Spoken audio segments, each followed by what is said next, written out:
It's a match made in heaven as the America's Cup challengers team up with F1 teams, sharing technology and staff.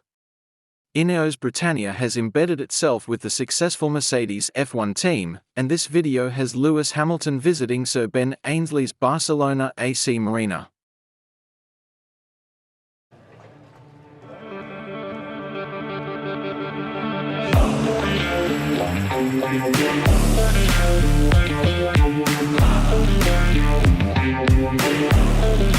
It's amazing firstly to see the boat in the water, the technology. I have seen the America's Cup boat to see how far the technology's come, but also some of the machine work, you know straight away, like the Formula 1 team's done that. So it's been really cool to see.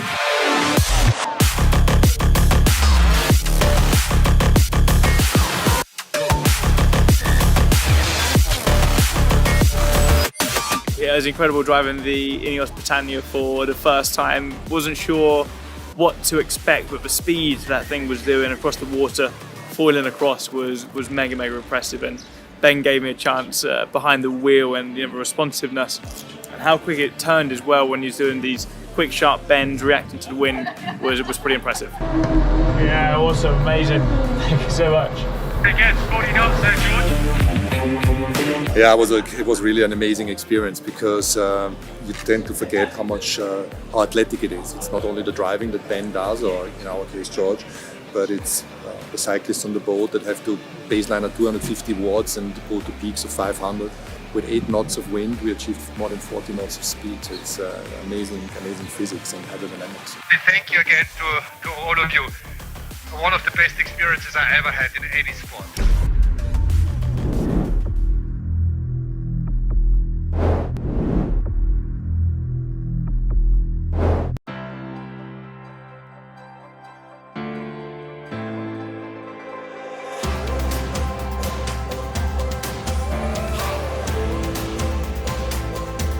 This is your weekly global sailing highlights show, The World on Water, July 5, 2024. The largest sailing regatta in the world, Kiel Week, wrapped this week. The Kiel Week Regatta 2024 came to an end on Sunday, the 30th of June, after 285 extremely varied sailing races, between light winds and stormy gusts. Denmark was also narrowly defeated by the hosts in the nation's ranking in sailing like in football. The skies wept at the end of the 8 international boat classes after 9 days of predominantly warm summery, sometimes Caribbean conditions. And in the end, it finally happened. The typical Kiel weather. Often quoted, much feared, and yet somehow beloved in the sailing world. Clouds, rain, and wind over the Kiel fjord influenced the preparations in the morning, the sailing on the race courses, and the images captured by Kiel TV. The starting signal was punctual, with a consistently shifting and decreasing wind of around 12 knots. Today, once again, the Open Ilka 6 class featuring one of Finland's leading lights, Olympic sailor Monica Mikkola. In race 1, Stephanie Louise Norton from Hong Kong found the best path and sailed out to the front, unchallenged from very early on the first upwind leg. Norton, who had already competed in the women's dinghy in the first part of Kiel and finished 25th, completed her 9th race day in Kiel today. Mikkola, leading in the overall standings, had a stroke of tactical bad luck. She couldn't position her boat where she wanted and ended up in the middle of the pack. At the first mark, the Finnish sailor was battling for the inside position, but Mikkola's rounding manoeuvre went completely wrong, resulting in a costly penalty. Meanwhile, Norton continued her tactically astute sailing on the second upwind leg and the final downwind stretch, securing an advantage of about 100 meters over the pack, a commanding distance that she maintained until the finish line. In race 2, Norton quickly took the lead again and defended her first place position all the way to the finish. This kept alive her chances for a podium spot. Morten Ben Burkhardt from the Kiel Yacht Club, Germany's medal hopeful, also had a shot at the podium after finishing 13th in the penultimate race. In the last race, the overall leader Mikkola encountered problems from the start and was temporarily back in the 50s. Sweden's Klaus Jarud took an early lead, while a close battle was underway for second and third place in the overall standings. On the final upwind leg, Zach Stieb moved into silver position, while Morten Ben Borchardt and Stephanie Louise Norton chose the wrong side, allowing Stieb to make a comeback from behind. Klaes Yarud comfortably won the final ILCA 6 race ahead of Jared Toh from Singapore and Lucas Collin from Thailand. New Zealander Stieb finished the race in 6th after his impressive comeback, securing the silver medal ahead of Veika Banuban from Thailand. Borchardt ended up 15th overall, slipping to 5th place in the final standings. In the end, the gold medal went to Finland's Monika Mikkola with a 20-point lead. It was, we had 3 races, obviously, with this offshore wind. It was all over the place, but somehow I managed to be consistent. As part of the program at Kiel Week, new boat classes were also introduced this year. And for this season, the Wingfoilers had their premiere in Kiel. And with that, the races for Kiel Week 2024 came to an end. In summary, the organisers can boast impressive numbers: 3,500 sailors from 53 nations, around 1,400 boats across 28 classes, and around 285 starts across 7 racecourses. And sailing conditions were excellent throughout the event. The sailing world now turns its attention to the Olympic competition in Marseille starting in late July and the America's Cup events in Barcelona from August through to October. Many of the sailors who participated in this year's Kiel Week will be featuring at these major events later this summer. See you next year for another exciting Kiel Week.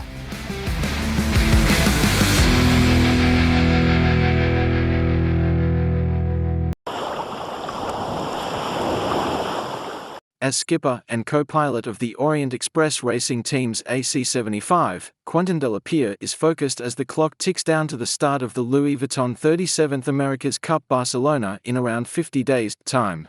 As one of the leaders of the National Cup team, he is also among those welcoming VIP guests to the team's Barcelona base, which recently included the drivers of the French Formula One Alpine team, an official partner of Orient Express Racing Team. Une expérience de fou en fait.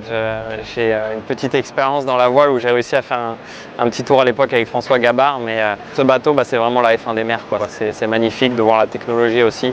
Il y a énormément de choses qui se ressemblent pour nous et pour vous. C'est vraiment incroyable de pouvoir être aussi proche du bateau, d'être sur l'eau, d'avoir un vrai ressenti de la vitesse, de voir aussi de mes propres yeux le bateau voler, parce que c'est clairement pas quelque chose que j'avais eu l'occasion de voir auparavant dans ma vie. Et puis après, tout le travail de l'équipage. Quand j'ai vu le bateau passer, je me suis dit ouais, c'est fou quoi. On est dans Star Wars, le bateau il vole. C'était juste fou, on ne pouvait pas le suivre avec le bateau à moteur derrière.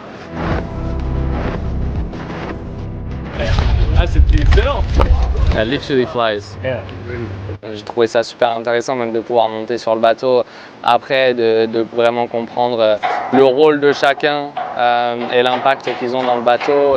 Et puis de pouvoir parler aussi avec Quentin de cognitif, d'endurance d'un flux nerveux, de réactivité, tout ça. Et en fait, on voit que y a beaucoup de similitudes en fait, entre notre monde et le vôtre. C'est vrai qu'il y en a énormément. Nous, dans notre cockpit, sur le volant, c'est pareil. Mais quand on est dans un environnement qu'on ne connaît pas, je trouve ça super impressionnant aussi parce qu'on se dit on veut comprendre à quoi ça sert et qu'est-ce que ça change. Après, c'est voilà, les différentes actions qui vont améliorer et bien sûr la recherche de performance sans cesse qu'il y a à l'intérieur du bateau.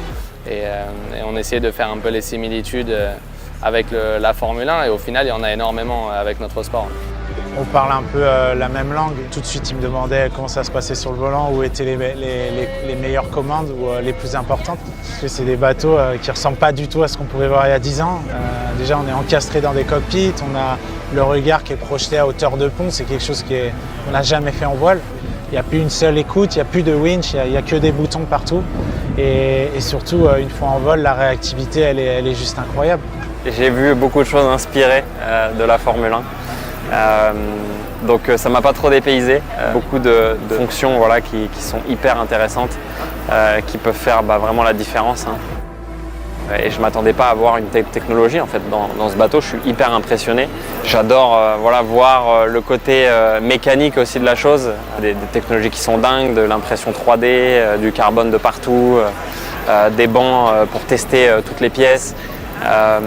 Et vous avez vraiment fait voilà, une usine sur le port et ça c'est juste fou.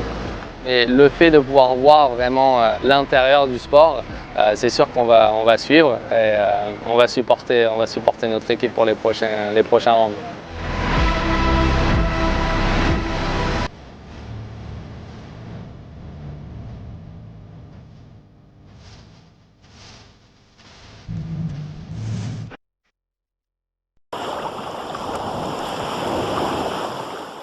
Emirates Team New Zealand are back sailing in Barcelona. Their AC-75 Taihoro, meaning to move swiftly as the sea between both sky and earth, did precisely that off the Barcelona waterfront, which will be the racecourse for the Louis Vuitton America's Cup, where racing starts in just 54 days' time. This video has 15 seconds of the Defender's boat on the Spanish waters. Oh, it's fantastic. Feels great to be back here. Feels like we've only been away a few weeks from our long period here last year when we were sailing the AC-75, so no, this is perfect. We chose this date many months ago that we were going to try and sail. We had to wait for this little thunderstorm to go through this morning, but to get out today is really important for the team. It really signals the start of our last 4 months here in Barcelona, which we're really excited about and can't wait. We're pretty excited to see what the boys have put all together and hopefully all the developments come through. Get out of motion with all the other teams. Awesome milestone for the team today to get out on the water for our first session in our race boat here in Barcelona, and it was a short little weather window we had between a good bit of rain coming through and the breeze just ramping to a bit more than we wanted for a day one with a bit of sea state. So it was great to get out there, check in and make the most of the little window we had, to see all the hard work that's gone in from everyone within the team to get the boat to this point where we could go sailing. So we've spent a little period off the water, so sailing team we're a little bit rusty at the moment, but really looking forward to getting into some of the finer details of the development program.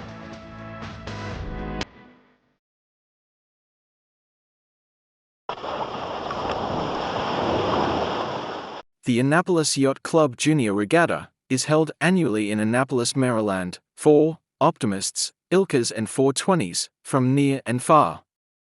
This year's conditions were a little light and only one race was completed, but there were some other surprises out on the water. The T2P TV report was filmed by Captain Boomies, photos by James Porkchop Ronayne, edited by Ashley Love.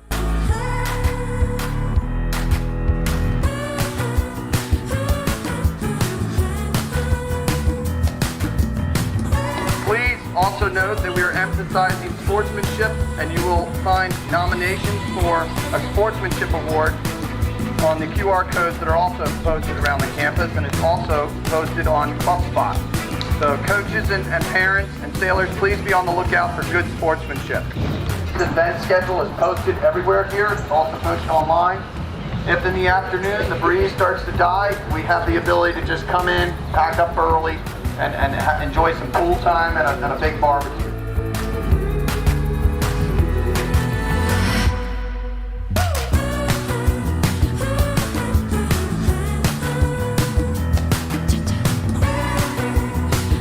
Ainslie Jnr. Alright, take her over, clear yourself.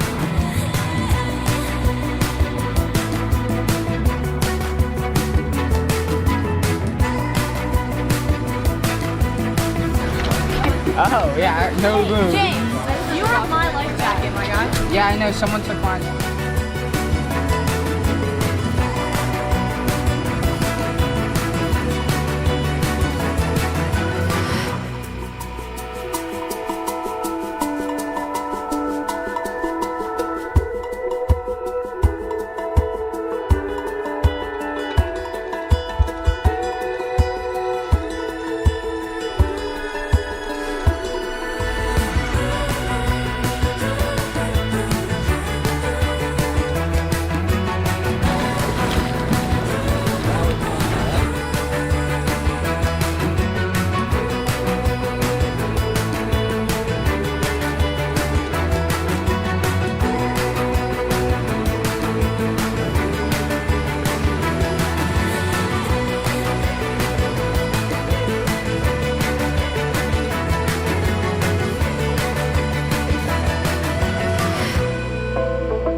No way. Yeah, not kidding.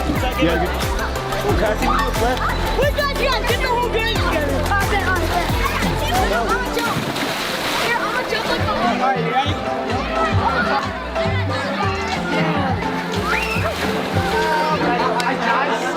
Happy NYC Regatta.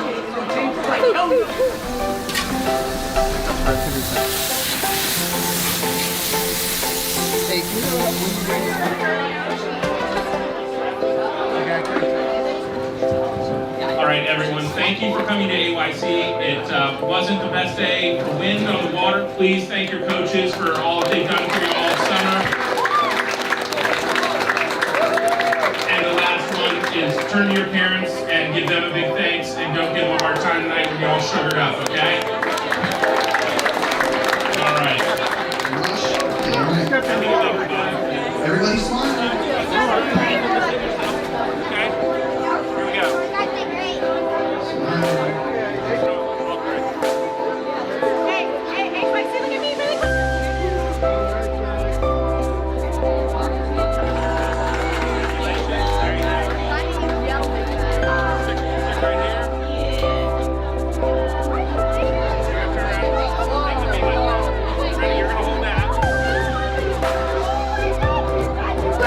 And I want to thank my competitors for showing up from a bunch of different locations.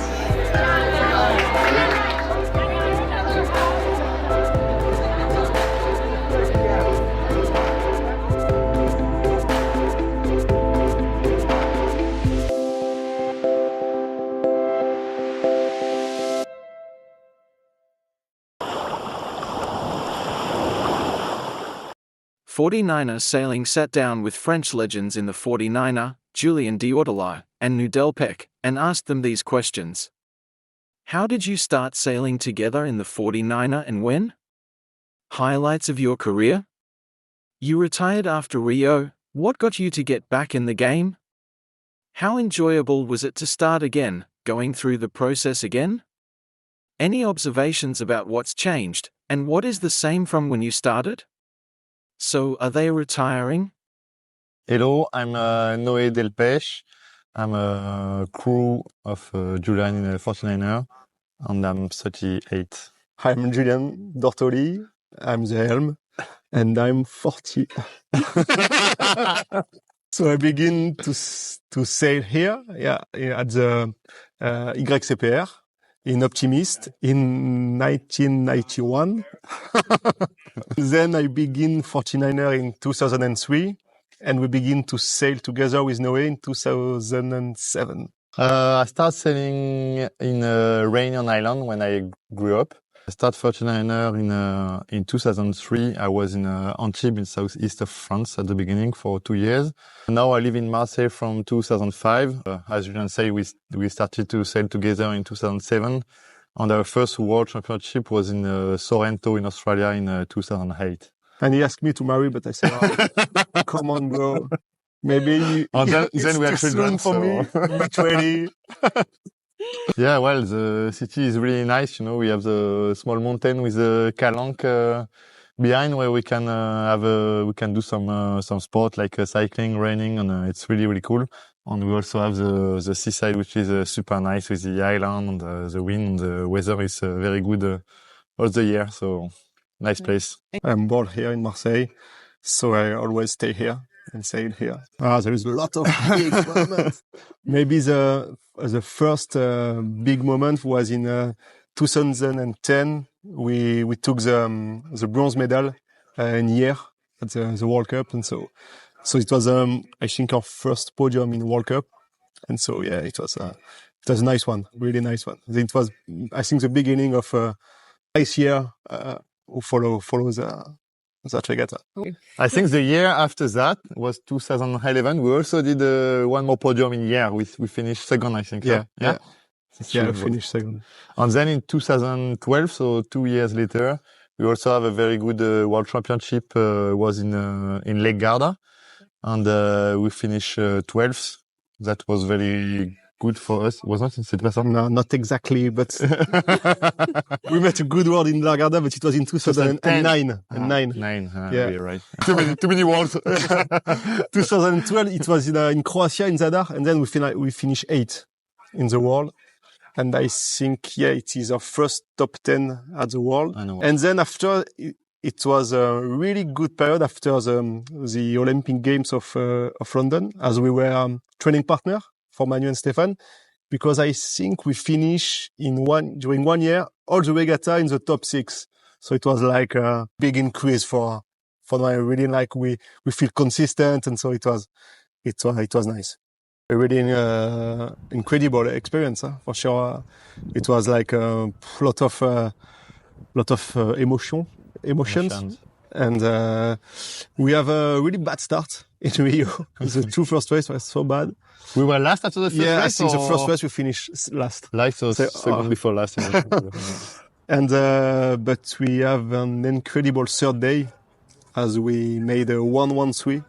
And so we was after this, we were the 4th place. So we were back in the game. And we finished 5. So we were quite happy with the game. Not a medal, but happy with the way of sailing. I was 32. Like it was a normal age to retire. So I come back 6 years after, in 2022. After Rio, I stopped Olympics for 1 year. And then I decided to come back with in 49er with Mathieu, which was still is my one of my best friends, of course. And it was a very good time with Mathieu. He's a super strong sailor. We had a very nice second place at the World was in 2018 in Aarhus. Unfortunately, we did not manage to get the qualification for Tokyo. So we stopped after Tokyo. Then we decided to come back with Julian for the Olympics here in Marseille. Who made the first move? For sure, it's Noé. I remember him crying in the phone. Oh, come on, Julian, please. Just the last dance. Oh, Noé, I can't. I have a family now. I have so much kid. Text message, but really... Julian want to stop his job. That's no more time on desk. Maybe the beginning. And I say, I think I send him like a joke. Hey, why don't we come back? And he say, oh really? You're hot? I say, I don't know.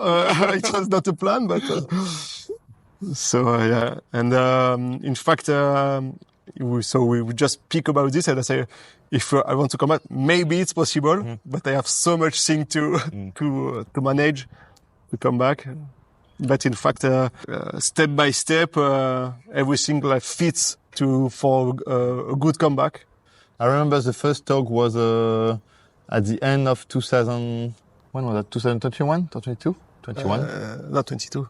We say let's let 3 or 4 months to think about it, and then we will decide after that. And finally, we decide. I think it was the end of March 2020. 22. No, 22. Yeah, end of March 2022, we decided to come back, but we had few months to think about it first. And so we have a lunch here in YCPR together and say, okay, let's go. For sure, the fact that the game was in Marseille was a big thing to come back. When we sailed 49er for a long time, you don't remember that it was difficult before with I don't know all your body. I remember the 6 first months. It was I remember a lot of pain. Maybe that's why. Maybe that's why. Berling Albertunk has stopped. So we can win the race. We can win the regatta. And Nathan Outreach too. So, okay, maybe we can come back. The boat handling of the boat, the technique is a bit more physical than by the past, because at the beginning everybody was quite struggling with the boat, especially when it was windy. Now everybody improved a lot the technique, and the past sailor became coach. So the improvement of the young guys was is quite faster than by the past. I think the use of the boat is a bit more physical than before. And now there is a really good girl at the communication. But if not, nothing. I think that the top 30, 35 can win a race, so that's a bit more different than by the past. But no, finally, it's quite similar. I would like to talk about the parties, but the problem is I didn't go to the party anymore. Oh, no. I'm too old. Yeah, sorry, I can't talk about this.